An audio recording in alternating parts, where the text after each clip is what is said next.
আসসালামু আলাইকুম বিয়াস, আপনাদের সামনে আবারও চলে আসলাম বৃষ্টি হয়ে নাম প্রকল্পের 5 নাম্বার পার্ট নিয়ে। তো চলুন আর দেরি না করে শুরু করি। কলেজে শিমুল গাছের নিচে বসে আছি গালে হাত দিয়ে। আমার পাশে বসে আসছে আমার ফ্রেন্ড সার্কেল। একটু আগে ওদের এই 2 দিনে আমার উপর করা সব অত্যাচারের কথা শেয়ার করেছি। তারপর থেকে সবগুলো আমাকে এত সান্ত্বনা দেওয়া শুরু হয়েছে। এবার নেহা পড়ল, কষ্ট পাস না সোনাল, তুই মন খারাপ করে থাকলে আমাদের কারোই ভালো লাগে না। কিরে বল, তোর ওই ভাইকে উচিত শিক্ষা দেওয়ার ব্যবস্থা আমরা করব। নেহার কথায় সবাই সায় দিল।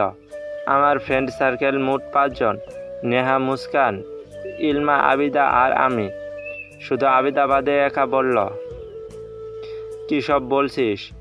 মা জানেমানকে তোর শাস্তি দিবি? এটা কিন্তু ঠিক না, আমি মেনে নেব না। ওর কথা শুনে আমার গায়ে আগুন ধরে গেল। গম গম করে বলে উঠলাম, কি বললি তুই? জানেমান, এ আদনান খাটাস আমাকে এত অত্যাচার করলো, আর তুই ওকে শাস্তি দিতে না করছিস? বান্ধবী নামে কলঙ্ক তুই, হাই কপাল আমার। আবিদা আবার বলল, সরি মাই জানটুস, রাগিস না প্লিজ। আদনান তোর সাথে অন্যায় করেছে, কিন্তু ও তো আমার একটা মাত্র ক্রাশ। আমি ওকে শাস্তি দিতে রাজি হই কী করে বল? আমার তো কষ্ট হবে। মলিন মুখ করে বলল। ওর কথায় ইলমা বলে উঠল, ওরে আমার একটা ক্রাশওয়ালা আইছে রে, তুই না ঘন্টায় ঘন্টায় ক্রাশ খাস? আগে খাইতাম, এখন তো খাই না, আমি ভালো হয়ে গেছি। গর্বিত হয়ে বলল, খাও না, কালো না একজনকে দেখে বললি, কি দেখতে মাইরি, এটাকে আমি লাইন মারবো? তীক্ষ্ণ চোখে তাকিয়ে বলল ইলমা। আবিদা রেগে তাকালো ইলমার দিকে। আবিদার দিকে তাকিয়ে বলল, কিরে এভাবে তাকাচ্ছিস কেন? রেগে বলল আবিদা, ওদের বলতে মানা করছিলাম ইলুর বাচ্চা। ইলমা হতাশ হয়ে বলল, আমি ইলুর বাচ্চা না, তায়েফের বাচ্চা। ভুল কষ কেন বারবার? ওইটা নিয়ে লাগলো দুজনের মধ্যে ঝগড়া। বিরক্ত হয়ে নাক মুখ কুচকে আসছি। একে তো আমি আছি আমার জ্বালাই, আর এই বান্ধবীর প্যারা। আমি একটা চিৎকার দিয়ে ওদের থামালাম। সবগুলা চুপ করে আমার দিকে তাকিয়ে আছে। আর একটা কথা বললে তোদের সব কটাকে আমি করলার জুস খাওয়াবো। আমার কথায় ওরা থামলো। সবগুলো নাক মুখ ছিটকে বলল, নো। আমি বললাম, আমার জন্য কিছু করবি তা না, নিজেরা ঝামেলা করছিস। তোরা আমার বান্ধবী না, একজন ক্রাশ খেয়েছে বলে কিছু করবে না, আর তোরা এইভাবে আমাকে কষ্ট দিলি। এমন বান্ধবীর কি দরকার? কোনো কথা নাই তোদের সাথে বলে মন খারাপ করে উঠে দাঁড়ালাম। আমাকে উঠে দাঁড়াতে দেখে ওরা উঠে সরি বলে আমাকে জোর করে আবার বসিয়ে দিল। প্লিজ জানু, রাগ করিস না, ওই আদনানকে শায়েস্তা করবই দেখিস। আমি গাল ফুলিয়ে বসে আছি। আমার মাথায় একটা বুদ্ধি আসছে রে, চিৎকার করে উঠল নেহা। সবার সাথে আমিও বললাম, কি? উৎফুল্ল হয়ে বলল, তুইও তোর ভাইয়ের পছন্দের খাবার তাকে দেখিয়ে দেখিয়ে খা, তাকে না দে। আমি খুব উৎসুক হয়েছিলাম ওর কথা শোনার জন্য, কিন্তু শোনার পর ওকে একটা কষিয়ে চর মারতে ইচ্ছা করছে। আমি কিনা ভাইয়ের পছন্দের খাবার খাবো? সি সি, তার পছন্দ বলতে তো ব্ল্যাক কফি, ওয়াক থু, জীবনে না। নাক ছিটকে বললাম। ওরা আমাকে কোনো ইস্যু দিতে পারলো না। ক্লাস শেষ করে গেটের বাইরে আসতে নজর পড়ল আদনান ভাইয়ের উপর। গাড়িতে হেলান দিয়ে, চোখে সানগ্লাস পরে অ্যাটিটিউড লুক নিয়ে দাঁড়িয়ে আছে। এমন লুক যে কেউ দেখেই ক্রাশ খাবে। আমিও খেলাম। তারপর ভাবতে লাগলাম, এই খাটাসটা আমার কলেজে কি করছে?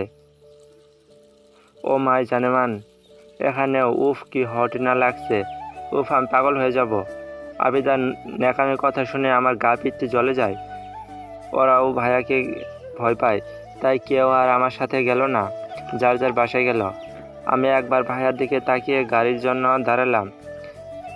একটু দূরে ভাইয়া আমার কাছে এসে দাঁড়ালো আর ভ্রু কুচকে তাকিয়ে রইল। আমাকে দেখতে পাসনি? আমি একবার তার মুখের দিকে তাকিয়ে রাস্তার দিকে তাকালাম। কথা কানে যায় না? আমাকে দেখেও এখানে এলি কেন? খুব নিয়ে বললাম, আমি তোমার সাথে কথা বলতে চাই না, আর তোমার সাথে আমি যাব না। তুমি এখানে কি করছো? আমার সাথে যাবি না কেন? আর আমি তোকে নিতে এসেছি, কে বলল? আমি ভাইয়ের কথা শুনে হকচকিয়ে গেলাম। আমাকে নিতেই তো এসেছ, আমি জানি। ভাইয়া বাঁকা হাসলো, তারপর বলল, জি না, আপনি ভুল জানেন। আমি আপনাকে নিতে আসি নাই, একটা নিউজ দিতে এসেছি। ভাইয়ার কথায় চমকে উঠলাম। কি নিউজ? আন্টি আঙ্কেল বাসায় নাই, তোকে আমাদের বাসায় যেতে বলেছে, রাতে তারা আসবে। হ্যাঁ, আম্মু আব্বু কোথায় গেছে? আমাকে তো কিছুই বললো না। আসলে জেনে নিস। আসি ভাই, বলে ভাইয়া পকেট থেকে সানগ্লাস বের করে চোখে দিয়ে চলে গেল। আমি হা করে তাকিয়ে রইলাম। আমার চোখের সামনে আদনান ভাইয়ের গাড়ি চলে গেল। আমি দাঁড়িয়ে দেখলাম অপমান, এই সব কিছুর সুদ আমি একদিন তুলবই খাটাস। তার কিছুক্ষণ পর অটো এলো। আমি সোজা মামুনির বাসায় চলে গেলাম। আদনান ভাই সোফায় বসেছিল, আমার দিকে চোখ বাঁকিয়ে একবার তাকিয়ে উঠে চলে গেল। ভেংচি কেটে মামুনির কাছে গেলাম। আমার জামা রেখে গেছে, তাই ফ্রেশ হয়ে খাবার খেয়ে ছাদে চলে এলাম। আদনান ভাইকে আজকে আমি ভয় দেখাবো রাতে ভূত সেজে। ইয়েস, এই বাসায় আজকে থাকবো আমি। সব ভেবে পরিকল্পনা করে এসেছি। অটোতে উঠে এখন শাড়ি দরকার, মামুনির কাছ থেকে একটা শাড়ি নিতে হবে। এখানে কি করিস? আদনান ভাইয়ের আওয়াজে ঘাড় ঘুরিয়ে তাকালাম। কি করছি দেখতে পাচ্ছ না? দেখছি। তুই না ঘুমিয়ে এখানে কেন এসেছিস? আমার ইচ্ছে করেছে তাই। নিচে যা, ঘুমা। না, আমি এখন ঘুমাবো না। যা। উফ, যাব না বললাম তো। জ্বালাচ্ছ কেন? তুই সোজা কথা শোনার মেয়ে না, বলে ভাইয়া আমার একদম কাছে চলে এলো। আমি ওয়ালে হেলান দিয়ে আছি। ভাইয়া আমার কাছে এসে বলল, তুই এত ঘাটতেরা কেন? আমি ঘাটতেরা না, তুমি আমার পিছে লাগো কেন সবসময় বলো তো? আমি ভাইয়ের দিকে তাকিয়ে কথা বলছিলাম। ভাইয়া আমার দিকে এগিয়ে কাছে এসে দাঁড়িয়েছে, কিছু বলছে না, কেমন নেশাতুর দৃষ্টিতে তাকিয়ে আছে। এই চাহনি একদম অন্যরকম। আমি ভাইয়ের চোখের দিকে তাকিয়ে চোখ সরিয়ে নিলাম। কি গভীর! এই তাকানো আমাকে ঘায়াল করে ফেলে। বুকের ভেতরটা ধরস ধরস করছে। ভাইয়াকে যেন অচেনা লাগছে। আমি আমতা আমতা করে কিছু বলবো, ভাইয়া বলল, তোর পেছনে শুধু আমি লাগবো, বুঝেছিস? আর যেন কেউ না আসে। কথার আগামাথা কিছুই বুঝলাম না। ভাইয়া পিছু ঘুরে চলে গেল। আমি হা করে তাকিয়ে রইলাম। নিচে নেমে মামুনির কাছে বসে পড়লাম। মামুনি বসেছিল, আমিও বসে বললাম, মামুনি, ও মামুনি। আল্লাহদি গলায় বললাম। আমার ডাক শুনে তাকালো আমার দিকে, তারপর ভ্রু নাচিয়ে জিজ্ঞেস করলো, কি? মামুনি, তোমার না কত সুন্দর সুন্দর শাড়ি আছে, আমাকে একটা শাড়ি দিবে? আজকে আমি শাড়ি পরতাম, আমার না খুব শাড়ি পরতে ইচ্ছা করছে। আমার কথা শুনে মামুনি চোখ বড় বড় করে তাকালো। কথাটা হজম করতে পারেনি মনে হয়।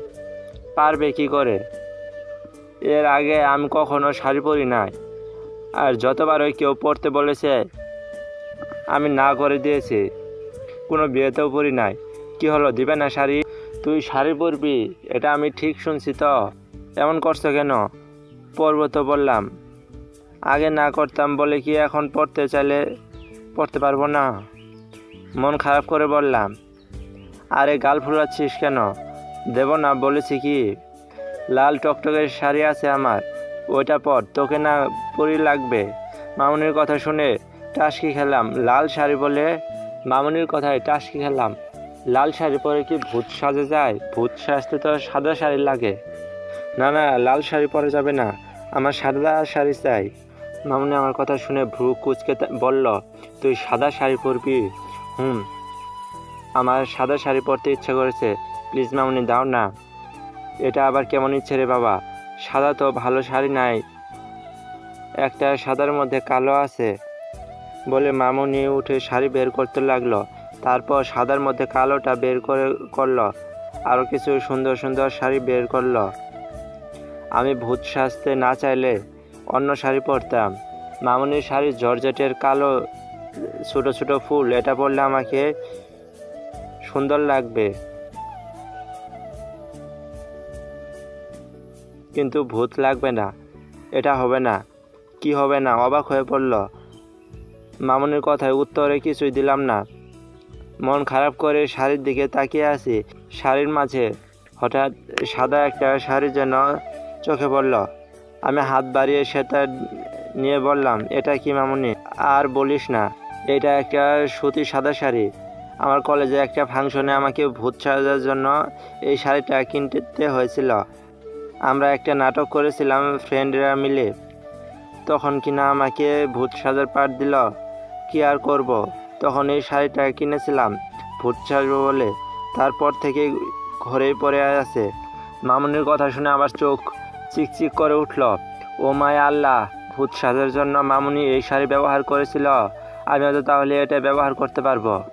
মামুনি, আমি এই শাড়িটাই পরবো, আমাকে এটাই দাও বলে শাড়িটা হাতে নিলাম খুশি হয়ে।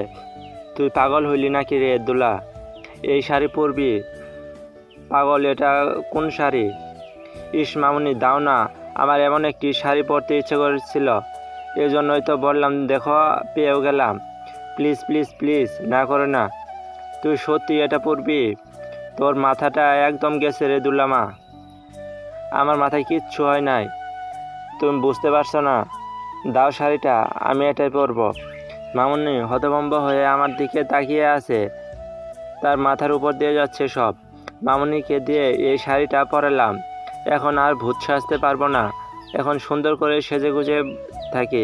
মামুনি আমাকে শাড়িটা পরিয়ে দিল পাথর হয়ে। তারপর আমি সুন্দর করে সেজে গুজে রুমে বসে রইলাম। রুম থেকে আজ বের হব না। আদনান ভাই যদি আমাকে আবার এই শাড়ি পরে দেখে নেয় তাহলে? দরকার নেই বাবা, তোকে এই বাজে শাড়িতে সুন্দর লাগছে রে দুলা। আমার দুলা সোনাটাকে একদম সাদাপুরি লাগছে। থ্যাংক ইউ মামুনি, মিষ্টি করে হেসে বললাম। মামুনি আমার গালে হাত রেখে চুমু খেল।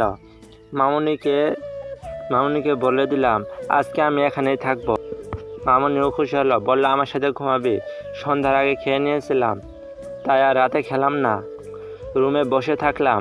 মামুনি খালি আমাকে দেখছিল। আগে আগে ঘুমিয়ে পড়ার জন্য শুয়ে পড়লাম। মামুনিকে টেনে আমার পাশে শুয়ে দিলাম। কিরে, শাড়ি পরিয়া ঘুমাবি নাকি? হ্যাঁ মামুনি, আজকে আমি শাড়ি পরে ঘুমাবো। তোর মাথাটা সত্যি গেছে। উফ, আমার মাথায় বিলি কেটে দাও না, প্রচুর ঘুম পাচ্ছে।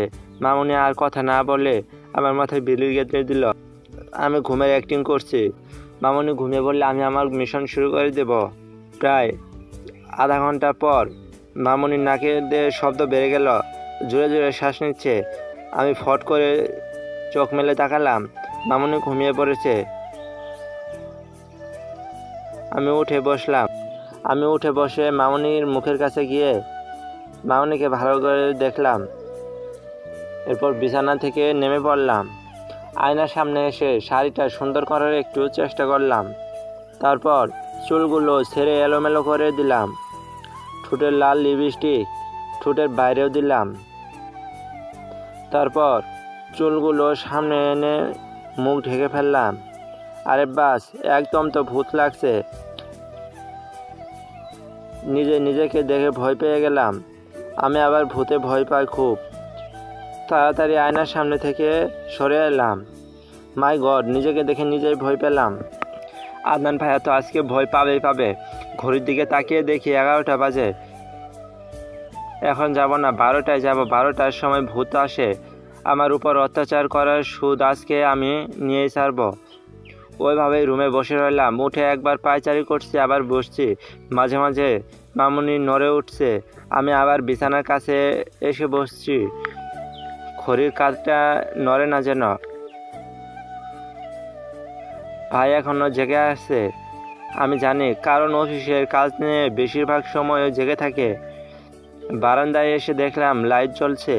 বারান্দা থেকে দরজার সামনে এসে আমি দরজার সামনে দাঁড়িয়ে উকি দিচ্ছি ভাইয়া রুম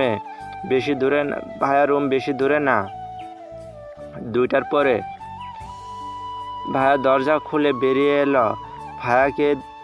ভাইয়াকে দেখে তাড়াতাড়ি রুমে ঢুকলাম। গট আওয়াজ হচ্ছে, কিছুক্ষণ পর আওয়াজ বন্ধ হয়ে গেল। রুমের ভেতর অন্ধকার, বসে আছি। 12টার সময় ঘড়ির কাঁটা যেতেই আমি উঠে দাঁড়াই। অন্ধকারে আমি ভাইয়া রুমে এলাম। অদ্ভুত, ভাইয়া রুমে ডিম লাইট নাই। অন্ধকারে নিজের ওই ভয় করছে। আমার হাতে ম্যাচ আসছে, এটা ধরাবো রুমে গিয়ে।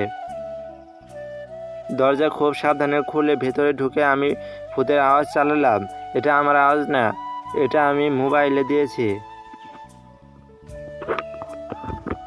এবার আমি মোমবাতি জ্বালাবো, এমন সময় আমার সামনে আগুনের একটুখানি কুণ্ডলি জ্বলে উঠল। আচমকা এটা হয়, আমি থমকে গেলাম। বড় বড় চোখ করে সেদিকে তাকিয়ে আছে। আগুনের কুণ্ডলিতে আগুনের কুণ্ডলিটা একাই নড়ছে। আমার চোখ সেখানে স্তব্ধ। আমি স্তব্ধ হয়ে দাঁড়িয়ে আছি। ভয়ে আমার মুখ দিয়ে কথা বের হচ্ছে না, শুধু সেটাই দেখছি। সেটা আমার চারপাশে ঘুরছে। এটা কিভাবে হচ্ছে? কে করছে? বিছানায় তাকালাম, কেউ শুয়ে আছে। তার মানে আদনান ভাই বিছানায় শুয়ে আছে। এটা কে করছে? ভূত। ভূতের কথা ভাবতে আমার শ্বাস বন্ধ হয়ে এলো, শরীর ঘেমে একাকার। আমি ঠিক 12টার সময় এসেছি ভূত সেজে ভাইয়াকে ভয় দেখাতে, আর আমি ভয় দেখানোর আগে অন্য কেউ আমাকে ভয় দেখাচ্ছে। তার মানে এটা সত্যিকারের ভূত। ভয়ে আতঙ্কে আমি কাঁদতে লাগলাম। আমার শরীর ভয়ে থরথর করে কাঁপছে। আমার হাতের ম্যাচ কট করে হাত থেকে পড়ে গেল। পড়ার শব্দ পেয়ে নিজে ভয় পেয়ে নিজেও পড়ে যেতে লাগলাম। কেউ আমাকে পেছন থেকে কোমর জড়িয়ে ধরে পড়ার হাত থেকে বাঁচালো। আমি অস্পষ্ট সুরে ভূত ভূত বলে কাঁপাকাঁপি করছি। আচ্ছা, কি হয়েছে? আমাকে কি ভূত জড়িয়ে ধরে রেখেছে? এদিকে সে আগুনের কুণ্ডলিটা আর দেখা যাচ্ছে না। রুম একদম ঘুটঘুটে অন্ধকার। অন্ধকার, আমি কাউকে দেখতে পাচ্ছি না। শুধু একটা শরীর আমাকে জড়িয়ে ধরে আছে, তার হাতে আমার কোমর। সে কি ভূত? ভূতকে আমাকে ধরেছে? এখন সত্যিকারের ভূতের হাতে কিনা আমার ঘাড় মটকানো হবে। ইস, কেন যে ভাইয়াকে ভয় দেখানোর জন্য আসলাম। একবারও ভাবলাম না যদি সত্যিকারের ভূত আসে আমার কি হবে। আচ্ছা, ভাইয়া তো রুমে আছে, আমি ভাইকে আগে ডাকি। আমি ডাকলে ভাইয়া আমাকে বাঁচাতে পারবে? ভাইয়াকে যে ডাকবো সে শক্তিও নাই। কথা বলতে পারছি না, কথা যেন গলায় আটকে আছে। কথা বলার কোনো শক্তি নাই। ওই ভূত আমার ঘাড়ে নিঃশ্বাস নিচ্ছে। আচ্ছা, ভূত কি নিঃশ্বাস নেয়? অমনি ভূত আমার ঘাড়ে নরম উষ্ণ ছোঁয়া দিল, সাথে মনে হয় কামড়ে দিল। কামড়ে দিতে আমার মনে পড়ে গেল ভ্যাম্পায়ার। আচ্ছা, এটা কি কোনো ভ্যাম্পায়ার? আমার রক্ত খেয়ে নেবে? এখন কি আমাকে মেরে ফেলবে? আমি অতি উত্তেজনায় আর ভয়ে ওইখানে জ্ঞান হারালাম। চলবে।